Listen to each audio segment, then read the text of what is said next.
So this has been on my mind a lot, especially over the past year and even the past couple of years before the whole pandemic started, where I've been thinking about the theater experience and what I love and what I hate about it. And honestly, when streaming services like HBO Max announced that they're going to have films that were initially meant for release were put on their streaming platforms, I was really upset. Like I was really angry, and in a lot of ways, I still am.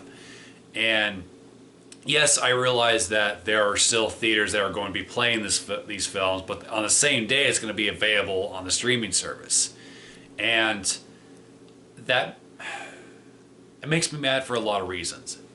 One is because I'm afraid that theaters are going to go away. I love the experience, and I feel for the people that depend on those jobs and that love those jobs. I would love to work at a theater myself. You know, I always say that if and when I retire, I would love to have a theater of my own that plays like a lot of really classic horror films, you know, like all sorts of black and white stuff, Universal stuff. But I I just love the idea of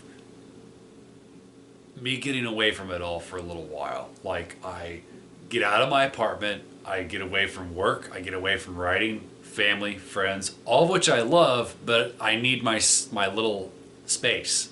I need that thing that I can go to and get away from it. You know, where I shut off my phone and I sit and I go see a piece of art that I can appreciate, or even if it's bad, I am excited to go see it.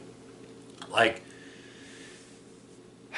I just I'm conflicted because I also have the other side of the experience as well. Like when I went to go see Fatale, starring Hilary Swank.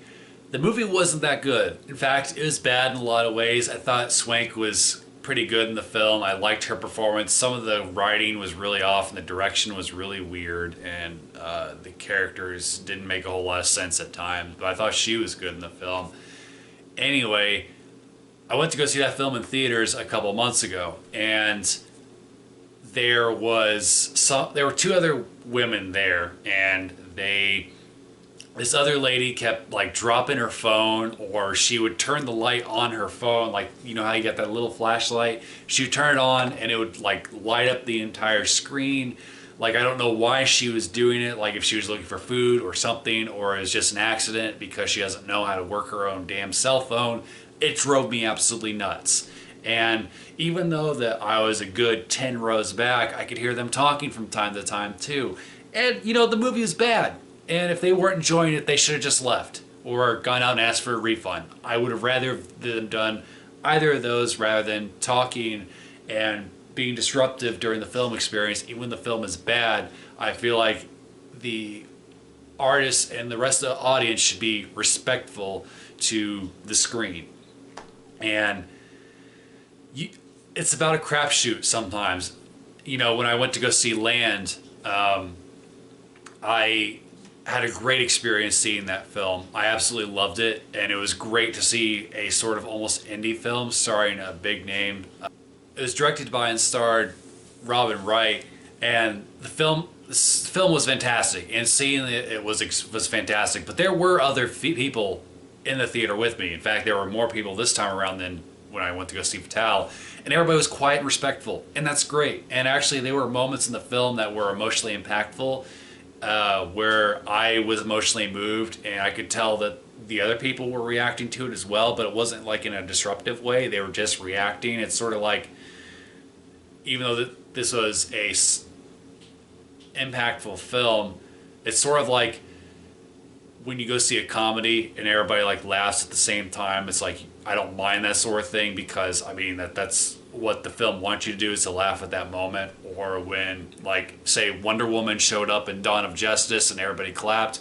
I'm fine with stuff like that, but it's just like random like noises or talking is a big no-no with me. Like I pride myself on being a very calm and kind person, but I will tell you to shut up if you are talking or doing anything else in the theater. If like if you're within distance of me, I'll be nice at first, but if you keep doing it, I'm gonna be not so nice. Like I hate to be a dick, but at the same time, it's just like I'm spending my hard-earned money to go see a film and to be immersed in another world and in another story, and you ruin it for me, and you ruin it for yourself too. Like, I think that cell phones should be off. You know, if there's a family emergency that you're expecting, you probably shouldn't be at the theater anyway. But so seeing Land was great. So it's like you get the give and take, and I go back and forth on whether or not I think the streaming service thing is a good idea. I don't hate streaming services. I have a couple, but I feel like there are films, even indie films, that are meant for the theater experience. Like, I would have loved Land even more in the theater. Like, I'm glad I got to see it there instead of at home, because it's got, I don't know, it was just the landscaping and the way it was directed. Even though it was a small budget, it felt like it still had the same emotional impact as say like Avengers Endgame. Like, I think the last time I got this emotional watching a movie was when I saw Avengers Endgame, which was a while ago. And they're two completely different films and two completely different scale films. But I do my best when I do have to watch a film at home, like for the first time, like whether if it's a straight to DVD release or straight to streaming, like if it's something I'm really excited about, I do my best to recreate the film experience at home. Like, even if it's a film that I've seen a lot and I want to kind of try to analyze it. I mean, if it's something like Arnold Schwarzenegger's Commando, I don't really do this sort of thing. But a lot of times I will shut my cell phone off, and I'll even put it like on the other side of the room where I can't get to it. So that way I'm paying attention to the film, and that way I can have that sort of experience. And I realize a lot of people don't have that opportunity, or they don't care enough to have that opportunity, or to replicate the theater experience as much as they can in their own home, because I actually have a projector set up. I have a projector that sets up the entire wall, and I it's essentially like almost, it's about as close as going to the theater is as I can recreate in my own home. And of course, I know there are a lot of people out there that have smaller TVs. They've got, you know, they don't have that ability to do that. But it's like I've gone out of my way to make sure that, you know, my living space is essentially a tiny theater. And while the sound doesn't really match up, the picture on the projector is really good. And there are a lot of times where I don't miss going to the theater while I'm at home, because I can pause and go to the bathroom when I want. I don't have to worry about interruptions all the time, although it's becoming a problem more recently because I've got a new neighbor downstairs that is super loud, and their dog barks all the time, and they're a couple and they fight all the time. So it's like I have to deal with that, like, but I haven't had to deal with that till recently.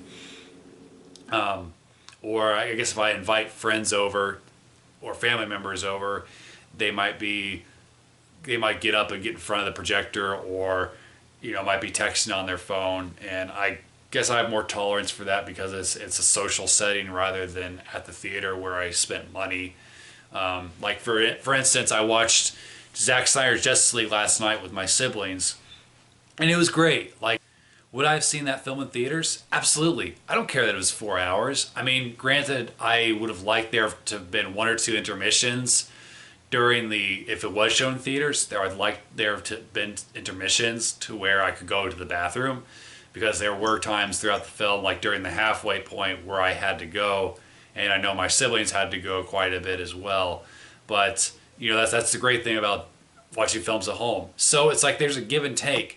And I can understand why people would want to watch King Kong versus Godzilla or the next Avengers movie or Black Widow at home rather than going to the theater. But I get so scared that theaters are going to go away, because I love getting away from everything. It's like a reward for me too. And it's been hard not being able to go as much, because I there was a time in my life where I would go literally every weekend, and then it became every other week, and then became once or twice a month, and that was what I was doing before the pandemic hit. I would go once or twice a month, and I really miss doing that because it's like so far this year, I've gone maybe 2 or 3 times, and it's March already. Like we're halfway through March, and I've only been to the theater maybe 2 or 3 times, and it really sucks. And when I went to go see Land, I was reminded how much I missed it and how scared I was that it was going to go away. And when I saw Fatale, I was reminded by how annoyed I get with other people. And there is another thing about streaming services: people that don't give a shit about the theater experience and they're just wanting to see a movie. I guess now that they can see it on HBO Max or rent it or whatever, pay $3 to see it at home rather than 8 to see it at theaters, they could stay at home because they don't give a shit when they're at the theater because they're on their phone and they're talking or they're waving a flashlight at the screen for whatever reason.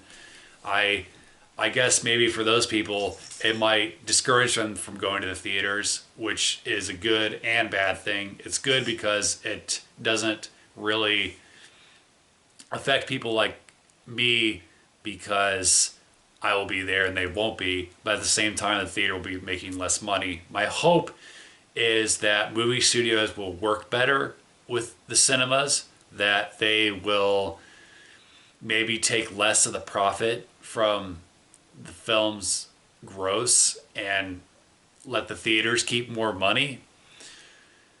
I hope that that's what they'll do because I know this has been a tough past 12 months for movie theaters, and I really wish that things were different. Like I'm still conflicted about a lot of this, and I don't know what to make of it. There are times where it's just like I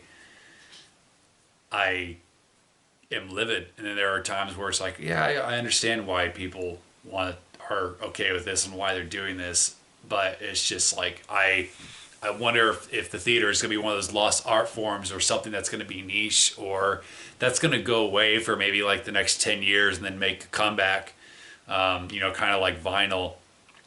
So I'll be curious to see what happens. The world is definitely changing, and I think that in a way this could lead to a lot of opportunities because there are films that don't get released in theaters, but there are streaming services that allow opportunities to a lot of indie artists, and that is inspiring to somebody like me who wants to make films in the indie format. And I would love to work with somebody like Shudder. Like I think that would be a dream come true. But I mean, we'll see what happens. And I'm very curious to see what other people think because I'm sure I'm not the only one that feels that way. And I'm sure that there are people, there are people that I know that are like, I haven't gone to the theater since last March or since last January. And there are people that are never planning on going back. They're like, well, if I could see Black Widow at home, I will. Or if I could see the next big film at, King Kong versus Godzilla, I'll watch that at home. Like some people don't care. And again, it's a good thing and it's a bad thing. And to each his own. But for those that are watching films at home, I would encourage you to try to disconnect from the internet or your phone for that 2 hour period or so that way you can really immerse yourself in the film, because movies can feel a lot more disposable when you're watching it in the comfort of your home. If you're still like texting your friends, your girlfriend, boyfriend, or whatever, and the world's not going to come to an end if your cell phone is shut off during those 2 hours. I mean, it doesn't happen when you're asleep. So I would encourage you to do that so that way you can experience the film and it doesn't just feel like, it doesn't just feel like it's come and gone, because it's like a lot of times the films that when I watch them and I'm stuck on my phone, I forget about them the next day. Whereas like when I watch something like, if I'm watching The Shining for the first time, I like to turn it off. That way I can experience Kubrick's film. Like I feel like that is the way to do it, to best replicate the theater experience possible. I mean, granted, there are people that keep their damn phones on at the theater anyway. I would encourage those people to stop regardless, but it's to each his own. I I just need to talk about this because it's been on my mind. It's been something I've been thinking about a lot, especially at the beginning of this year.